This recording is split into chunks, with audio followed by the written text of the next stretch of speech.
Bima Pub, urahisi wa maisha. Jeshi la Zimamoto na Uokoaji tulipata taarifa saa 3:34 usiku. Lakini moto unaonekana umeanza mapema kwenye saa 2 kasoro. Kwa hiyo walioathirika ni vibanda 17, lakini vibanda ndani ya kibanda maana nyuma yake kulikuwa na store.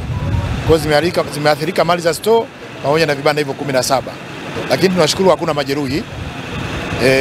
Hasara iliyokuwepo ni ya vibanda pamoja na mali ambazo kama mnavyoona wafanyabiashara wanachukua mali zao, na sasa hivi tunamalizia tukio la moto. Ila taarifa ilichelewa kwetu kama Jeshi la Zimamoto na Uokoaji, na wasii sana watoe taarifa mapema, kwa sababu kutoka mjini kuja hapa ni karibia kilomita 40. Kwa hiyo hapa hatuna kituo cha Jeshi la Zimamoto na Uokoaji.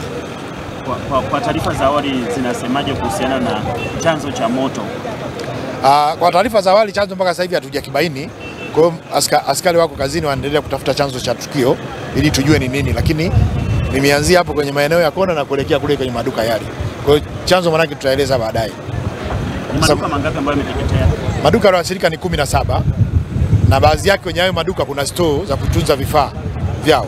Lakini duka la kwanza mfano lilikuwa vifaa vya umeme, kuna duka la vinywaji baridi, kuna duka la chakula, kuna duka la sabuni, kwa maduka ya jumla na rejareja ni maduka 17 ikiwepo na store zake. Kwa hiyo tunaendelea kuzungumza na wafanyabiashara tujue ukubwa wa hasara ya mali ambayo wameipata kulingana na bidhaa zao, tukishirikiana na mtendaji wa hapa pamoja na athari ya hayo majengo. Wito wako kwa wananchi yanapokuwa yanatokea haya matukio? Moja ni washauri wananchi kwanza watumie namba yetu ya Jeshi la Zimamoto na Uokoaji 114, lakini pili taarifa zifike mapema, kwa sababu kama taarifa sisi tulipigiwa na bwana mmoja anaitwa Adolf William, ndio alitupigia sisi saa 3:34 usiku. Na tukio hili tumeanza nalo saa 3 tukaja kumaliza saa 9 alfajiri. Maana unaangalia almost moto ulivyokuwa, lakini tumeshirikiana na wenzetu.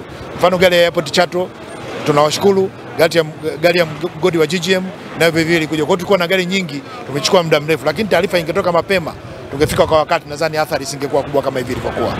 Habari hii inatokea jijini Arusha, inahusiana na hoteli ya kimataifa ya Parrot Hotel. Hoteli hii ina hadhi ya nyota 4 ya ukweli iliyopo Kaloleni jijini Arusha. Jengo lake ni la ghorofa lenye floor 13, vyumba 116 vya kulala vyenye hadhi tofauti. Hapa kuna executive suite, junior suite, executive, standard bedroom, double deluxe na twin bedroom. Parrot Hotel ndani yake ina migahawa miwili. Mmoja ni maalum kwa ajili ya kupata kahawa za aina zote. Sehemu ya pili ni ya kupata chakula pekee. Hapa kuna bar maalum yenye swimming pool iliyopo floor ya 3. Kuna kumbi za mikutano kubwa 2 na kumbi ndogo kwa ajili ya vikao. Katika Afrika Mashariki, Parrot Hotel kwa sasa ni hoteli ya mfano kutokana na ubora wa huduma zake.